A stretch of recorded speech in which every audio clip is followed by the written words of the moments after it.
Good morning, traders. It is 8 a.m. Chicago time on Thursday, the 20th of October, 2022. This is another poll for Charity Challenge Day.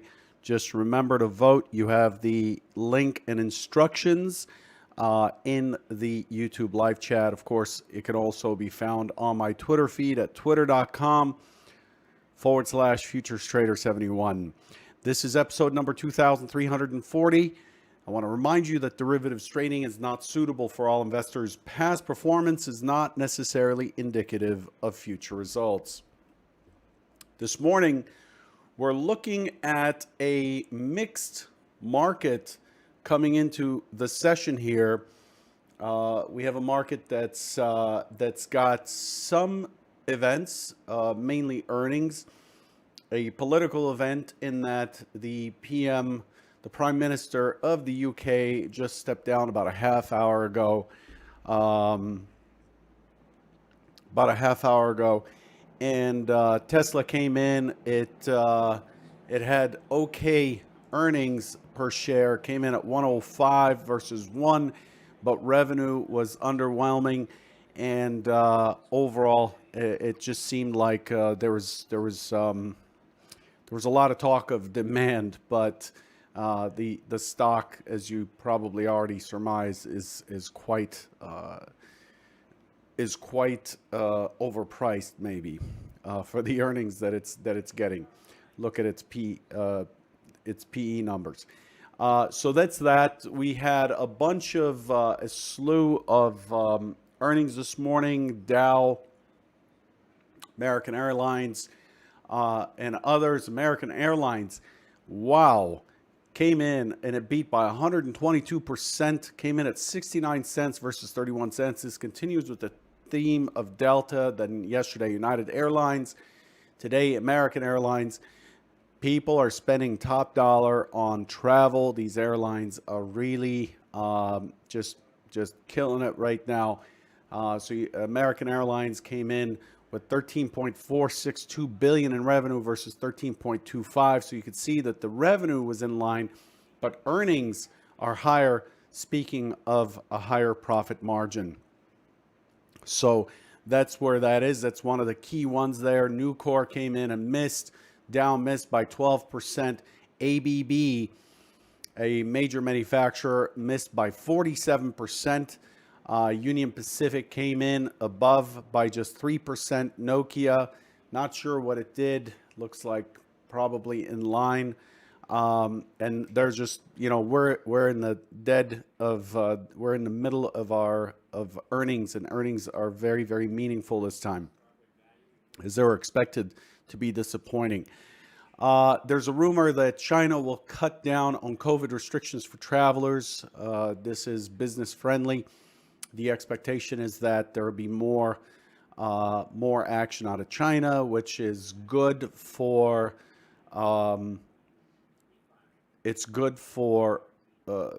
improving supply, global supply of manufactured goods, but also it is bearish for inflation, as it brings more demand into the global economy. So it's kind of hard for the market to position itself on that. Looking at the numbers that were released this morning, we got PPI out of Germany, which was actually much better than expected.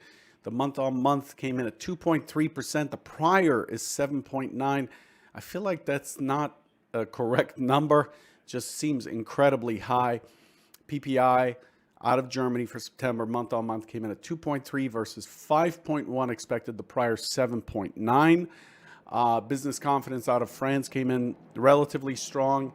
Initial claims came in strong this morning, 214,000 versus 230,000 expected.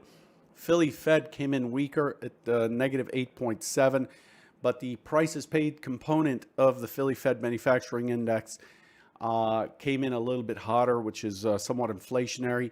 And then we're looking for existing home sales at 10, expecting 4.7 million units. Then we have Fed's Harker 12, Fed's Jefferson at 130, Fed's Cook at 145, Fed's Bowman at 205. Just the Fed parade. each one kind of having its own script to read to us. At 7 p.m., we get GfK consumer confidence out of Great Britain, expecting negative 53, and inflation rate out of Japan at 7:30 this morning, expecting 3.2, the prior's 3.0. Still pretty hot, even for Japan. So that's where that stands. Looking at the S&P itself, the S&P overall has what looked like a multi-distribution profile. It really is balanced now. The volume continues to be strong in the S&P. Still higher than 340, which is the limit of one standard deviation for overnight volume in the S&P. Overnight being defined everything outside of pit hours. Pit hours are 9:30 till 4 p.m. Eastern. I'm in Chicago, so I'm always thinking in Central Time, but anything outside of that's considered overnight. So 340, we're at 393. The inventory is 31% short, so 31% more volume of that 393,000, 30% more, 31% more of it is underneath yesterday's settlement than above. So we say the inventory is 31% short, which is not that remarkable, and that could be rebalanced very quickly on the open. We do have our point of control moving lower in the overnight session last night than the prior night. And overall, the auction has moved lower. We put in a lower high versus the prior overnight session. So I'm skipping yesterday's RTH and looking at the overnight session, the prior session, and today's session, and they are below each other. We're trending down in that sense. And so that's where that stands. I want to remind you to vote. So vote on this poll. You can go to eclear.me/event voting, and there are strikes there. I do my best to select strikes that make sense. I want them to be relatively close to where the market is. However, I'm starting to gain some ideas on how to trade these products, mainly in a spread. And we may do a special event to cover that for those who are interested. So just be sure to vote. These are the strikes that we're voting for. Voting is open right now. The vote is, will it close? Will it settle above 37.25? In the ES, in the NQ, will it settle above 11,200? In the RTY, will it settle above 1750? And the CL, will it settle above 86? And then in the 6E, will it settle above the 99 or 0.99? These are basically the most popular products on the CME, and these are CME event contracts that we would be looking for. What is the point? That's a good question. There's an entire page on that describing what we're doing. We essentially deposited $10,000 into an Edge Clear prop account, and the goal is to grow that account by the end of the year using event contracts. Yeah, we could lose some money, but it doesn't matter because we deposited $10,000. Whatever remains will be sent to charity, whatever the balance is, including the initial balance. So in the process, we get to participate in an end-of-day event, and that's the point of this. So my expectation is over time, we get better and better at this. We start to see some positive returns, hopefully, but who knows? So let's look at the S&P. Don't forget to vote, eclear.me/event-voting. So go at it. Okay, so what have we done? So yesterday, look at this baby. Just absolutely balanced yesterday. Back and forth trade. There were some interesting opportunities yesterday. I'll go over those if you're interested, but we did exactly what was expected. If you guys recall, you know what? I'm not going to pull it up. If you recall, the primary scenario, if you look at yesterday's video, the primary scenario was the expectation that we open, push up into settlement, fight settlement, and then fall off. And that was the main scenario for yesterday. In fact, let me pull it up real quick. Usually I have this up, but I don't want to spend much time on the past as I used to do, because everybody can just go see the video if you are interested. But here it is. This is yesterday's video, 1080p, and this is, I explained why I'm expecting what I'm expecting, and as you can see here, this is, wow. The expectation yesterday is we would likely push into prior settlement right here and then push through. And the expectation is we would likely tag that 36.90 below. And I was looking for it to push as far as 36.70 to get us our day range. That's the extent to which, it doesn't mean it has to go there.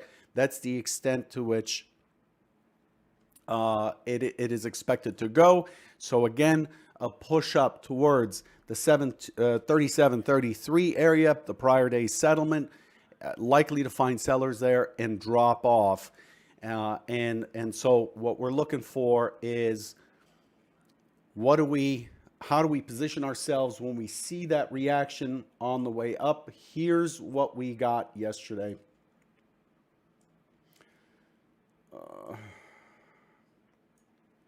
Okay, here's what we got yesterday. So we opened up, and we opened up at 12, somewhere around here, right there. And look at what it did. Squeeze. There's this 37.32.75. Hits it pretty much on the nose, which happens to have the support of the full session VWAP. Just a beautiful setup right there. I don't know if you watch this thing, if you watch the Trader Bite and then watch the market open live, but it just doesn't get more perfect than this. And this is not a common thing. I want to make sure you understand that this isn't how trading is all the time. It just happened to play this way. There's a lot of fudging in trading. You're fudging a lot. It's just the way the market is. It's not going to participate as the same way you would expect. So here's the push, and then it falls through. However, we put in this low, and we have a very interesting, you'll see it on the order flow chart. You'll have a very interesting imbalance to the short side on that sell-off, and then there's an immediate imbalance to the long side by buyers back to the mid. So we get back to the RTH mid, bounce off, higher low. If you're in the Conversion Trading Maven channel, I said my posture is going to be neutral above that mid. The 17 was what I was looking for. If it gets above the 17 right here, my posture is neutral, and that was correct. It pulls back, puts in another higher low here, and then proceeds to take out the 37.32, pushes to 40, puts in the IB, pokes the IB by one tick, gives us the IB stat. We're still neutral at this point, and then we're looking for what does it do once it gets to the middle. Is it able to push back up and push the IB and now go scenario 2? If you recall, scenario 2 was a push to the settlement, breakthrough settlement. So you could see right there, 37.50, it went to 37.40, pull back to settlement, and now we're looking for this push. So at this point, we're down here in the middle is where I'm referencing. We're down here in the middle. We never get that second push. So now we're looking for an impulse down. We get the impulse down. And so it's all about finding areas to get short now, or waiting for areas to get short. Don't try to find trades. And so the last low becomes a key reference. The last swing low becomes a key reference because we expect that those who are long above are likely to be sellers on the pullback. And that's exactly what happened. And then boom, we make it all the way down to 36.77. If you recall, I was expecting as far as 36.70. So we managed to get the prior settlement pretty, the first test was beautiful. The second test was pretty ugly, just a lot of noise there. But we ultimately fulfilled scenario 1. And I explained in yesterday's video why that was the more likely scenario. Okay. Since then, what have we done? We open up, Tesla comes out. Tesla comes out right here. You can see it pushes up into the close. We had some pretty good lifting into the close right here. Pretty good delta lifting into the close. And then Tesla comes out, and then it just kind of drops, goes sideways. And then from there, we just completely dropped off. We went almost to yesterday's low. The overnight low is at 36.77. Yesterday's low is at 36.76.75. So missed by a tick. It missed by a tick before pulling back to VWAP, higher low again. You get an impulse. When we see an impulse, now I don't trade the overnight session, but it's the same structure. If we see an impulse, we're now, as a trader, and I'm giving you a really important trick here, or trick, not secret or trick. I hate those words because they imply some sort of cult, secret cult type thing. I'm giving you a really important thing to watch. When you have an impulse like that, like this push, my job, I'll just speak to myself, for myself, my job now is to measure how that pullback looks. The quality of the pullback, not the quality of the impulse. The impulse has already happened. We see there's buying interest. Fine. That's important to know. We leave it at that. The important part is, how is the counter move? So if we have a strong buying impulse and then a strong drop like we do on news, or that low, that early low from yesterday that I talked about, that imbalance down, imbalance up.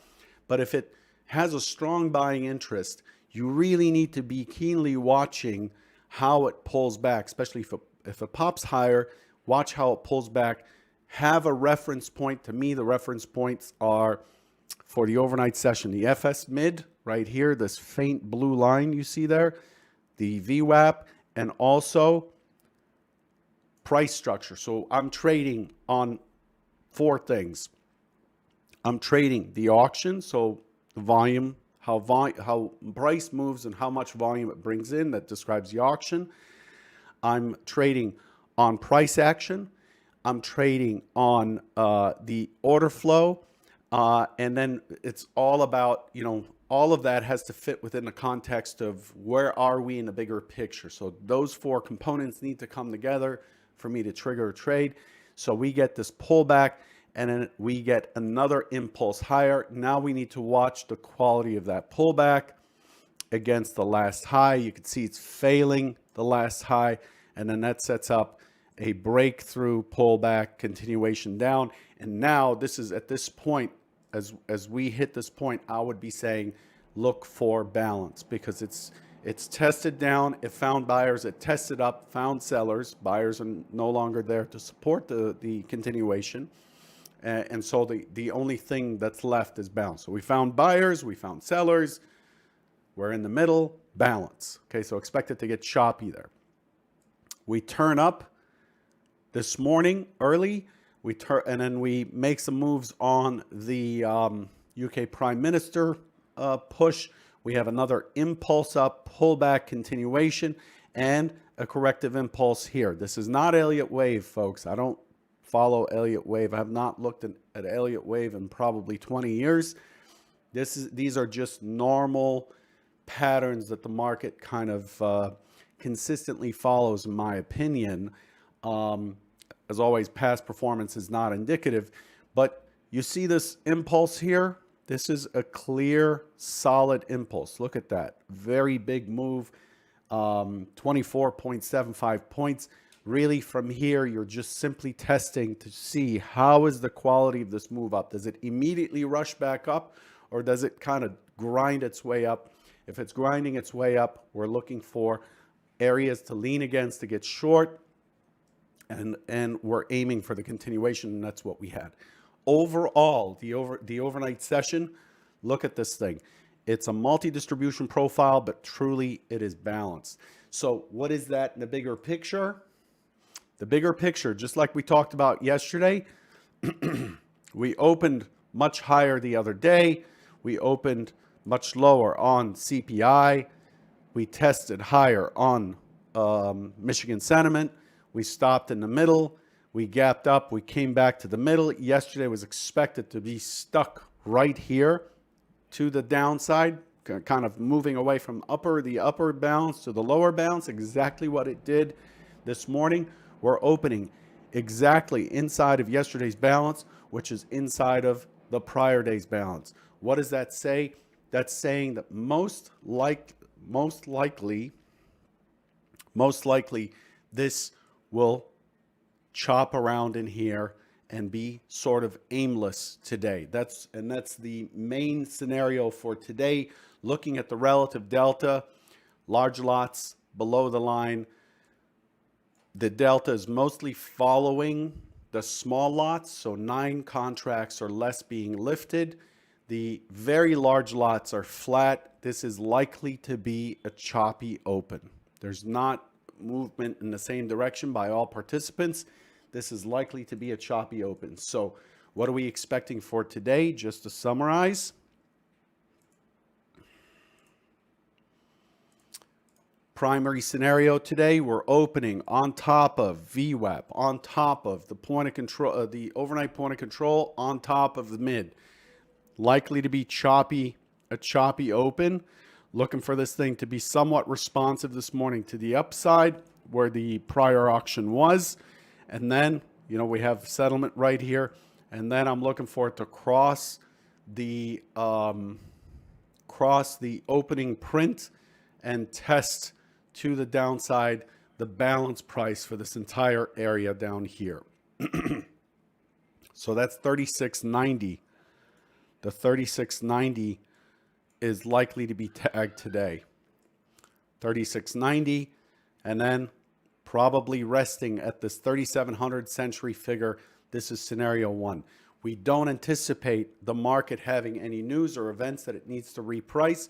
So we're going to temper our expectations and we're going to keep our money in our account today by not over trading. The secondary open auction tests lower, gets us an impulse. If I see an impulse, a strong impulse higher, I'm going to look for the test upwards of the overnight high, and I'm going to look for it to push through into that 37.50, but I'm also expecting it to really cap out at the 50 today.